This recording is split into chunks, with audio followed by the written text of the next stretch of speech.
Hey guys, this is EckhartsLadder. Hello and welcome to another video, and today's upload is brought to you by friend of the channel, Vite Ramen. Now, if you've been subscribed to the channel for a while, you're probably already familiar with Vite Ramen because they're amazing sponsors. They helped me produce my Star Wars Squadrons tournament, and they're all around just a phenomenal company. Anyway, Vite Ramen is all about taking reasonable and easy steps to a more healthy life. For example, if you want to swap out your ordinary ramen with Vite Ramen, you're getting a product with way less sodium and more bioavailable nutrients, but also Vite Ramen is just an easy to make, very delicious substitute for lots of quick meals that you're probably turning to during the pandemic, from pizza and fast food to whatever else. As I said, Vite Ramen is not only healthy, but also delicious. They're always revamping their flavors. You can check out the patch notes on their website to see what they're changing and what's upcoming. And one of the greatest things about the company is that they're ethically run. They treat their employees well, they're a small American business, and they've been a wonder to work with from my perspective. Keep an eye open too, because I've got lots of more cool stuff planned with Vite Ramen in the very near future.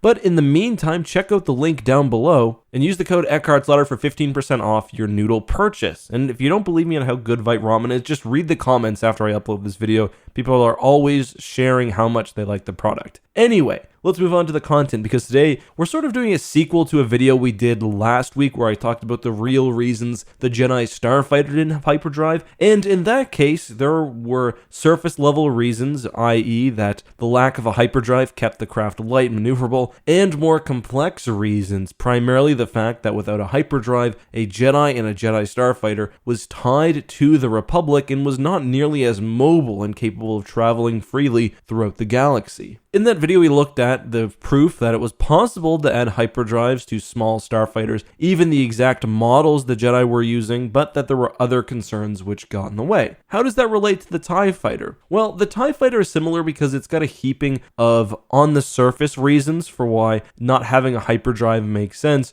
But if you dive deeper, you can actually learn a lot about Imperial psychology and their naval doctrine. So let's start with the surface reasons, the stuff that you guys have already heard. And I'm not saying that the following factors aren't relevant, but they're not the sole reason for the TIE Fighter not having a hyperdrive. The most often stated reason for the cheapening of the TIE Fighter, and that's not just a hyperdrive, but a lack of life support, shielding, etc., had to do with cost and manufacturing scale. The TIE Fighter was produced in the many millions, probably even billions of units. So by keeping the individual ship cheap, TIE Fighters could be produced anywhere, and they could also be stored very compactly on capital ships. Unlike, say, the X-Wing, the TIE Fighter wasn't designed as a hero ship, and one individual TIE Fighter was not meant to win a battle. Instead, Imperial naval doctrine relied on overwhelming numerical superiority to take the day. So yeah, cost was certainly a reason, but as you go further into the Galactic Civil War, and certainly beyond that, it becomes obvious that that argument can't be carried forward forever, because even before the Battle of Endor, the Empire was already moving to the more expensive TIE Interceptor, and programs like the TIE Defender, the TIE Advanced, etc. were seeing increasing testing. Although individual projects were still failing, it was pretty clear that the Empire was looking for a next-generation superiority fighter. And that sort of leans into the second main argument, which is similar to one we get with the Jedi Starfighter: maneuverability. The TIE Fighter's lack of hyperdrives, shielding, heavy armor, etc. kept it very fast and nimble, with the starships of the Galaxy Guide specifically saying that a TIE Fighter, despite being a cheap craft, could compete with anything short of a New Republic A-Wing or E-Wing. Now, I do challenge that I don't think a stock TIE Fighter is match for a stock X-Wing, given even the average skills of a pilot for either faction, but I don't want to get too into the weeds here.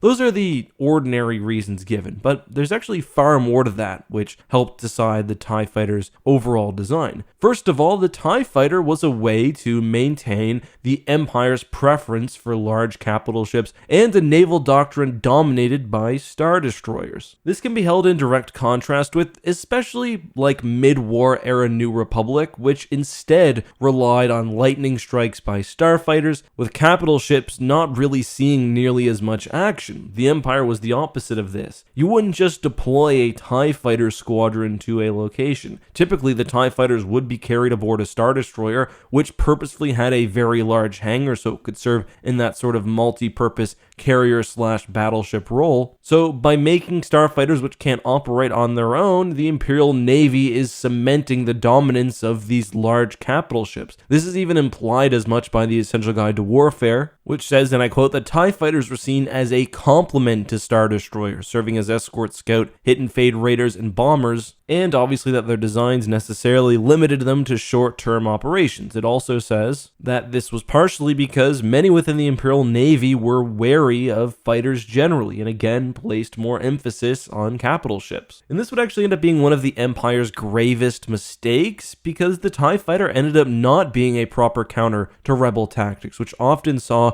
Rebel starfighters, X-Wings, Y-Wings, etc., popping out of hyperspace, damaging large targets like a Star Destroyer or, say, the Death Star before TIEs could properly respond. And many of the key battles of the Galactic Civil War actually turned based on this and this alone. But that wasn't the only sort of deeper level reasoning for the design of the TIE fighter. It was also in line with how the Empire generally treated its military. We've talked before about how stormtroopers were sort of brainwashed into being cogs in this greater machine, how that worked both to make citizens feel like the Empire was massive and never ending, and to further indoctrination of troopers. Well, the TIE fighter was pretty similar. Various sources talk about not only the psychological effect of TIE fighters, every ship seems the same, just like stormtroopers. You see them flying over a planet, they seem endless, they have that iconic scream, which most people in the galaxy would know, but also how soldiers were taught to treat the ships as disposable. Unlike Rebel pilots, which would often get attached to their starfighters, Imperials were told to treat each individual TIE fighter exactly like any other one. They wouldn't often be flying the same ship, battle after battle. It was literally just a piece of hardware to achieve the Empire's will, and that's probably also why the thing had no shields. It was meant to have no maintenance. If it was destroyed, it was destroyed. It was more a tool for defending the Star Destroyer than anything else. And of course, if you're in a TIE fighter and your mothership is destroyed,